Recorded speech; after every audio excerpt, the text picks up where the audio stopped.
La faune ivoirienne ne compte plus que 500 éléphants. L'éléphant de savane d'Afrique est pourtant un symbole fort de la Côte d'Ivoire. Le pays lui doit même son emblème.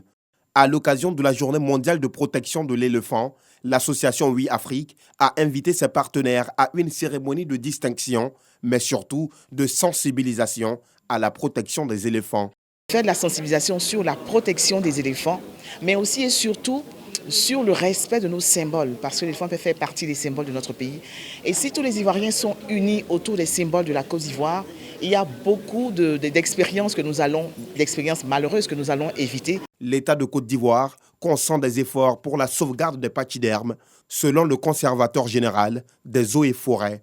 Maïe Elvire Joël Zouzou annonce même qu'un projet de loi sur l'éléphant est en cours d'élaboration et que le 12 août deviendrait à terme une journée officielle dans le pays.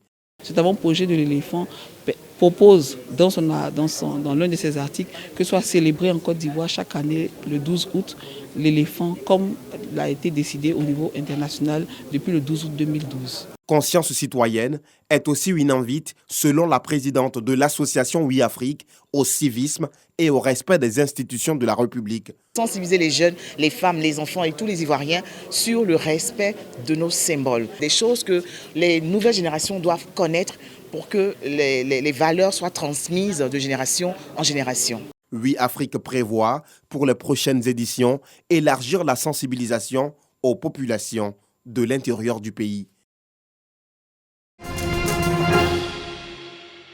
Cancer, hypertension artérielle, diabète, obésité, des pathologies liées à la mauvaise alimentation. Selon une étude menée dans 195 pays par un programme de recherche de l'Université de Washington, un décès sur 5 dans le monde est lié à la mauvaise alimentation. Regardez comment nous mangeons. Notre alimentation est tellement transformée, trop salée, trop gras. Le tout couronné avec une sédentarité qui ne dit pas son nom.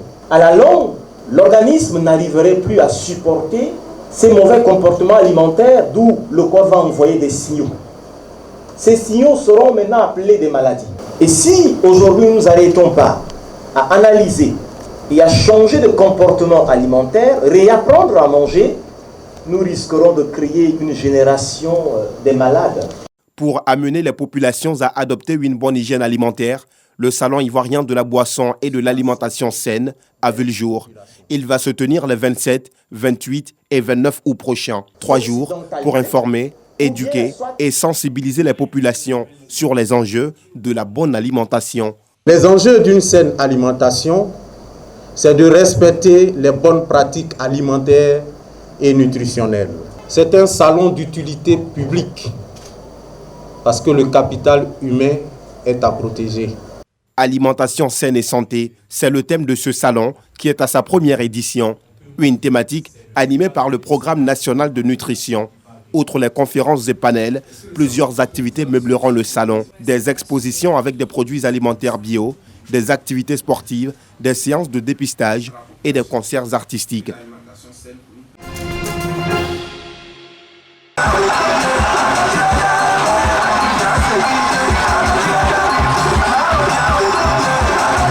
Fini la tournée des phases régionales de la grande émission des vacances de la RTI Variétoscope 2021, ici à la place Alassane Ouattara d'Adiaké, localité située dans la région du Sud Comoé. À l'issue de ces présélections, 20 groupes ont été retenus pour les manches éliminatoires qui vont débuter le samedi 21 août prochain au Parc des Sports de Trècheville. Opportunité toute trouvée pour l'équipe de production à sa tête, le producteur délégué Barthélémy Inabo-Zouzoua d'interpeller tous les groupes qualifiés au respect strict des règles de l'émission. Il y a beaucoup de groupes qui ont utilisé les mêmes danseurs que dans d'autres phases éliminatoires et on les a sanctionnés pour cela. Je voulais simplement dire aux groupes qui sont qualifiés pour Abidjan qu'une fois que vous avez compétit et que vous êtes éliminé, vous n'avez plus le droit d'aller dans un autre groupe. Si vous allez, le deuxième groupe qui vous accueille, il risque d'être éliminé aussi malgré leurs efforts. C'est autour de la problématique une Côte d'Ivoire solidaire que sera organisée cette édition 2021. La raison. Ce sera un brassage des jeunes qui viennent des différents horizons et qui vont passer pratiquement 1 mois et demi ensemble au palais pour faire la fête. Une thématique fort appréciée par danseurs, chorégraphes, metteurs en scène, population, fans et groupes de soutien de Variétoscope. Tout le monde doit être ensemble parce que l'union fait la force.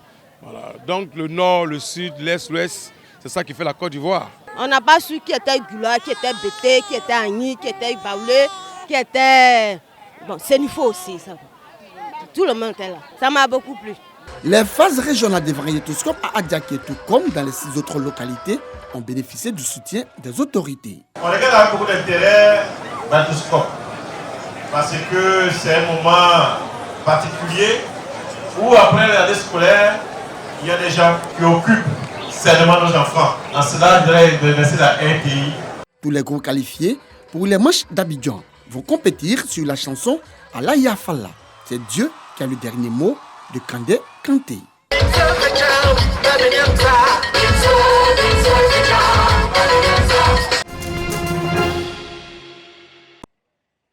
Plus de 6 tonnes de médicaments de qualité inférieure et falsifiés saisis par l'antenne régionale de la direction de la police des stupéfiants et des drogues DPSD de Mans.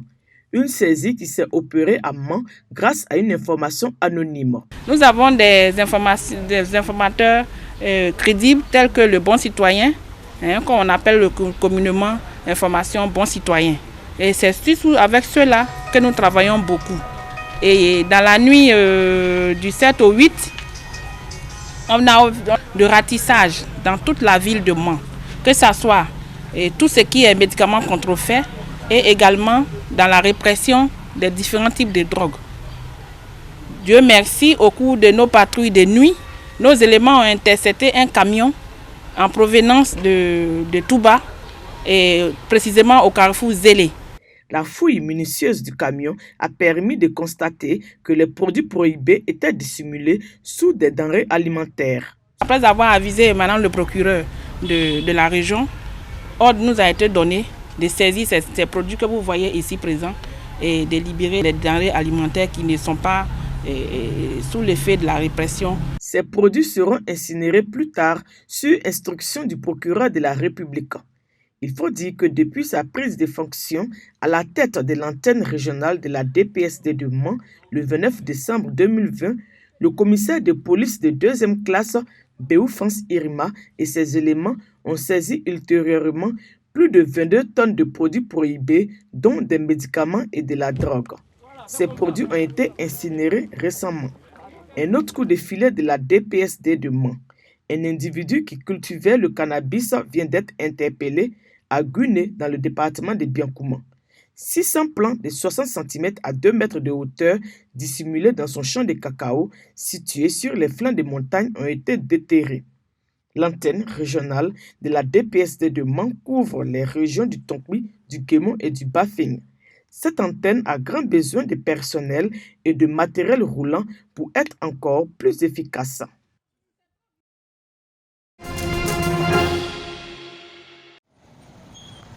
Les talibans continuent leur progression en Afghanistan.